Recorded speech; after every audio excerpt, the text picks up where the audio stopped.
ASS ನ್ಯೂಸ್ಗೆ ಸ್ವಾಗತ.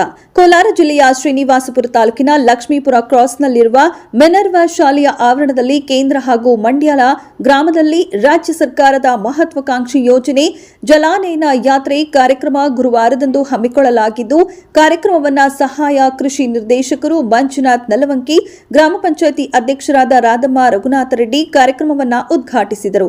ಕಾರ್ಯಕ್ರಮದ ಕುರಿತು ಸಹಾಯ ಕೃಷಿ ನಿರ್ದೇಶಕ ಮಂಜುನಾಥ್ ಮಾತನಾಡಿ, ಕೇಂದ್ರ ಸರ್ಕಾರ ಹಾಗೂ ರಾಜ್ಯ ಸರ್ಕಾರ ಮಣ್ಣು ರಕ್ಷಣೆ, ನೀರು ರಕ್ಷಣೆ ಮಾಡುವ ಕುರಿತು ರೈತರಿಗೆ ಹಾಗೂ ಸಾರ್ವಜನಿಕರಿಗೆ ಅರಿವು ಮೂಡಿಸುವ ನಿಟ್ಟಿನಲ್ಲಿ ಈ ಕಾರ್ಯಕ್ರಮವನ್ನು ಯೋಜನೆಗೆ ತರಲಾಗಿದೆ.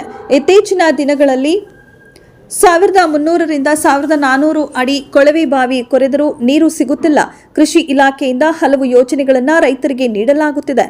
ಕೃಷಿ ಹೊಂಡ, ಬದು ನಿರ್ಮಾಣ ಸೇರಿ ಹಲವು ಯೋಜನೆಗಳನ್ನು ನೀಡಲಾಗಿದ್ದು, ಬಹಳಷ್ಟು ರೈತರು ಸದ್ಬಳಕೆ ಮಾಡಿಕೊಂಡಿದ್ದಾರೆ. ಮಳೆ ನೀರನ್ನು ಶೇಖರಣೆ ಮಾಡಬಹುದು, ಪುನಃ ಸದ್ಬಳಕೆ ಮಾಡಬಹುದು.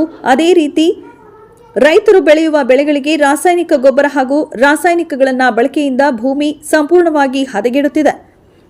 ಹೀಗೆ ಮುಂದುವರೆಸಿದರೆ ನಮ್ಮ ಮುಂದಿನ ಪೀಳಿಗೆಗೆ ತುಂಬಾ ಕಷ್ಟವಾಗುತ್ತೆ. ಆದ್ದರಿಂದ ರೈತರು ದಯವಿಟ್ಟು ಸಾವಯವ ಕೃಷಿ ಪದ್ಧತಿ ಅಳವಡಿಸಿಕೊಳ್ಳಬೇಕೆಂದರು.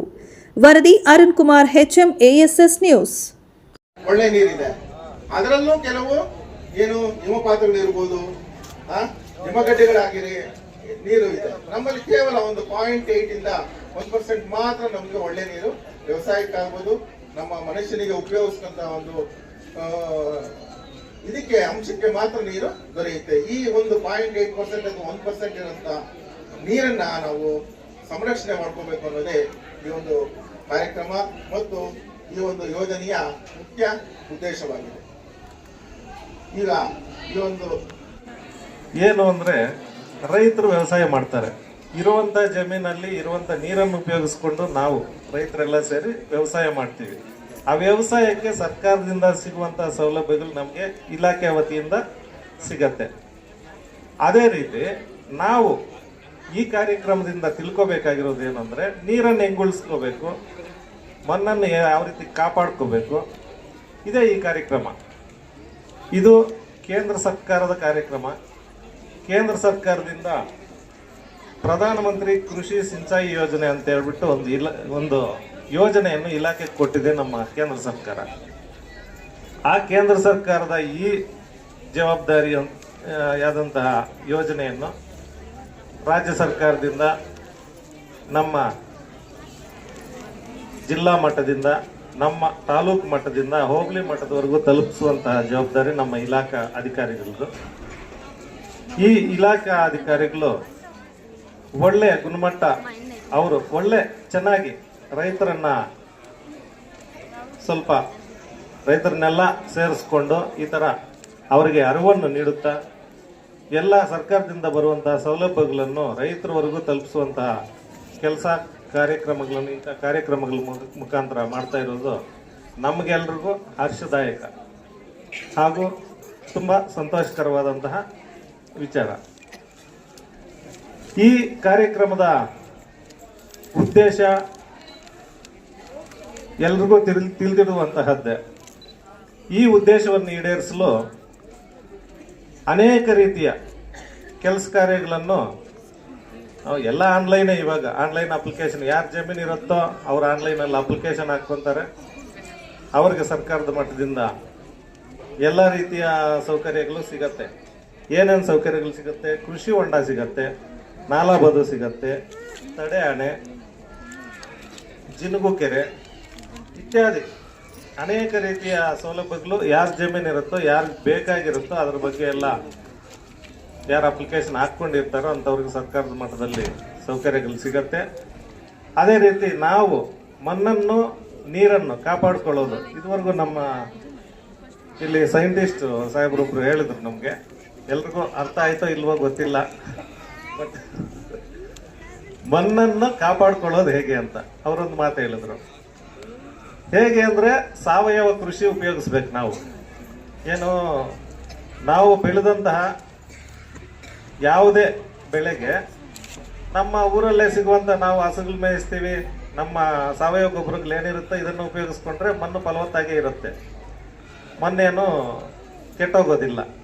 ನಾವು ಬೇರೆ ಬೇರೆ ರೀತಿ ಬೇಗ ಬೆಳೀಲಿ ಬೆಳೆ ಬರಲಿ ಅಂತ ಹೇಳ್ಬಿಟ್ಟು ಬೇರೆ ಬೇರೆ ರೀತಿ ನಾವೇನಾದರೂ ಮಾಡಕ್ಕೆ ಹೋದರೆ ಆ ಮಣ್ಣು ಸ್ವಲ್ಪ ಡ್ಯಾಮೇಜ್ ಆಗುತ್ತೆ, ಕೆಟ್ಟೋಗುತ್ತೆ.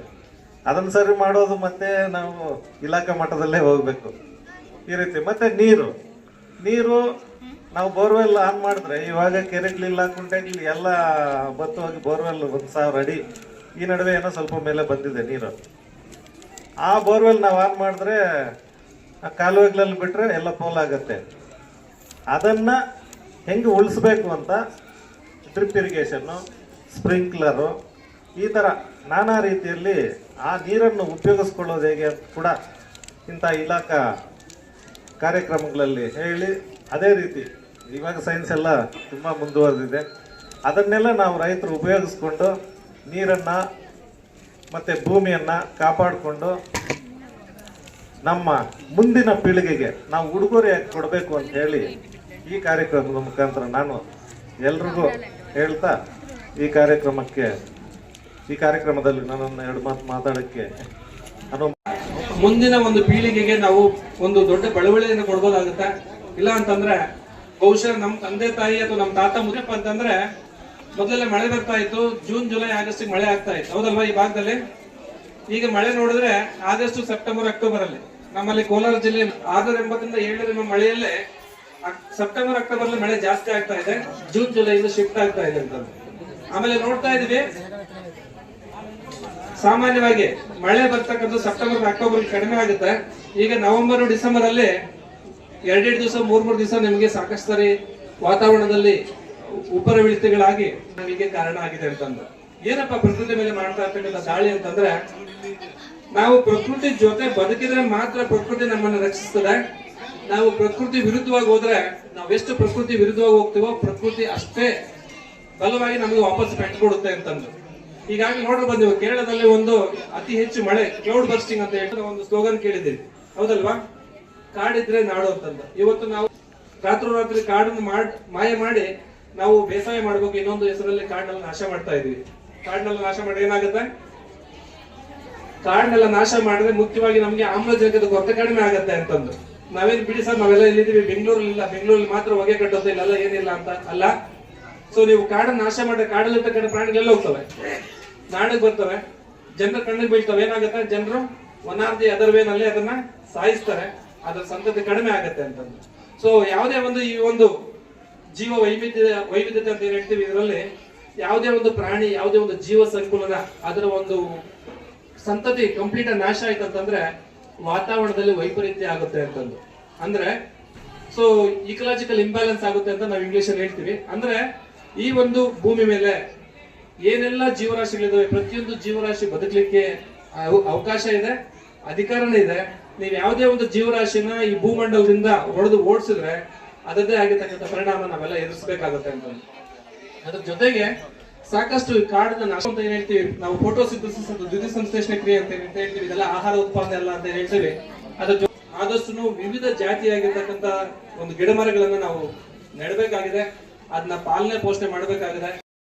ಸಂಸ್ಕರಣೆ ಮತ್ತು ನೀರಿನ ಸಂಸ್ಕರಣೆ ಉತ್ತಮವಾಗಿ ರೈತರಿಗೆ ಅನುಕೂಲವಾದ ರೀತಿಯಲ್ಲಿ ನಮ್ಮ ಇಲಾಖೆಯ ಮಟ್ಟದಲ್ಲಿ ಸರ್ಕಾರ, ಕೇಂದ್ರ ಸರ್ಕಾರ ಮತ್ತು ರಾಜ್ಯ ಸರ್ಕಾರ ಎರಡೂ ಸೇರಿ ರೈತರಿಗೆ ಒಳ್ಳೆ ಜೀವನದಲ್ಲಿ ಒಳ್ಳೆ ಬೆಳೆ ಮತ್ತು ಈ ನಮ್ಮ ಪರಿಸರವನ್ನು ಉಳಿಸುವುದಕ್ಕಾಗಿ ಇಲಾಖೆಯ ನಮ್ಮ ರೈತರಿಗೆ ತಿಳುವಳಿಕೆಯನ್ನು ಕೊಟ್ಟುವ ಮುಖಾಂತರ ಇವತ್ತಿನ ಇಲ್ಲಿ ಕಾರ್ಯಕ್ರಮವನ್ನು ನೆರವೇರಿಸಿದ್ದಾರೆ.